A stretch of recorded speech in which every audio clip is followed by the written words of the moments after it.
Joker doesn't like this one bit. Luthor has finally revealed the prisoner he's been keeping in their headquarters' basement. Luthor never should have brought him here, especially not this version of him. Batman is Batman no matter what corner of the dark multiverse he comes from.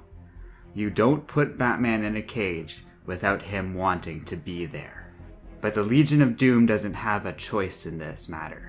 Luthor was certain of his victory against the Justice League, but he failed in his first attempt to use the power of the totality for himself. Only the Batman who laughs can help them now. And sure enough, he is willing to do so, on one condition: that this dark and twisted version of Batman be freed, and left alone to his own devices. This dark version of Batman promises he will not interfere with Luthor's plan, so long as in turn Luthor doesn't interfere with the plans of the Batman who laughs. When Luthor agrees, the Batman who laughs explains that these new powers Luthor has been uncovering for himself and the Legion of Doom was once wielded by a powerful female being known as Perpetua. Her name is written on every corner of the universe, her history whispered in secret for all of time. And if Luthor is able to unlock the 7 powers she once wielded, in turn, he will unlock her. And as for where she is, well, the Justice League, when they seize the totality, sees something of greater power and importance than they could have ever imagined.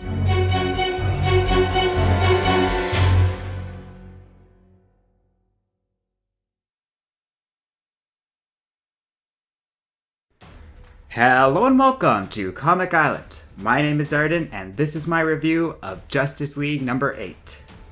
So we're back here with another review of Justice League, and we're doing so for one very simple reason. Scott Snyder basically asked us to. Well, he didn't really in so many words, but he did send a nice message to me the other day, saying he was looking forward to seeing our reaction to issues 8 and 9 of Justice League. So, Snyder, especially of all writers out there, really is one of those people who, if he asks me to do something, I'm going to do it. To be honest, I would do this for most writers out there, barring the undesirable side of the comic book community. Pretty much any writer is worth reviewing and looking at their book. But Snyder, in particular, is just the best out there in terms of being a positive, supporting person in the comic book community. So if he basically says, oh, I'm looking forward to hearing what you guys think of this thing, well, I take that as an invitation to not only review it, but something that I'm basically obligated to do, because Snyder's a cool guy, and yeah, if he's gonna be nice enough to go out of his way to ask me, I am in turn more than happy to return the favor. Plus, I've really been enjoying this series myself. I think it's kind of doing everything right. I love the team that Snyder has put together in terms of both who's on the Justice League and who is on the Legion of Doom. Both teams are the driving narrative of this story, and both teams are really great. With a bit of a focus on Hawkwoman, Martian Manhunter, and Lex Luthor, the whole thing is pretty good. The one major criticism I had for issue 7 was the focus on the Batman who laughs. Personally, I'm just not that big of a fan of this particular character, especially when compared to the other members of the Dark Knights. Yet issue 8 does a really great job at selling you on why this version of Batman is not just a version of Batman, but the Joker, but rather Batman if he were to truly let go of everything and go nuts. Really killing people and no longer interested in the public good. And in that regard, the Batman who laughs is a very interesting and somewhat terrifying character. As equally resourceful and plan-heavy as the original Batman, but without any hint of the morality that defines the Bruce Wayne we know. He's an interesting addition to this issue and the ongoing events of Justice League. I'm sure we'll be seeing more of him in the future, and I'm looking forward to seeing how that turns out. Of course, that's sort of sidestepping one of the more interesting aspects of this comic, that it's not actually written by Scott Snyder. Yeah, he's the one who was looking forward to my review of this thing, but this issue was actually written by James Tynion IV. An impressive feat considering it's hardly noticeable unless you actually check out the credits. This seems like the entire Justice League series that we've been reading so far, and Tynion does a good job at jumping into this series and fitting right in with Scott Snyder's writing. He does a really good job at this issue and in kind of selling us on the standalone story and what's going to happen next with the Justice League canon and with the canon in general. We're getting a better picture of what these new powers and domains of the DC universe are all about. These forces that were once wielded by this woman named Perpetua. That includes the Still Force and the Ultraviolet Light and the new versions of powers that are being bestowed on Black Manta and Cheetah in this story.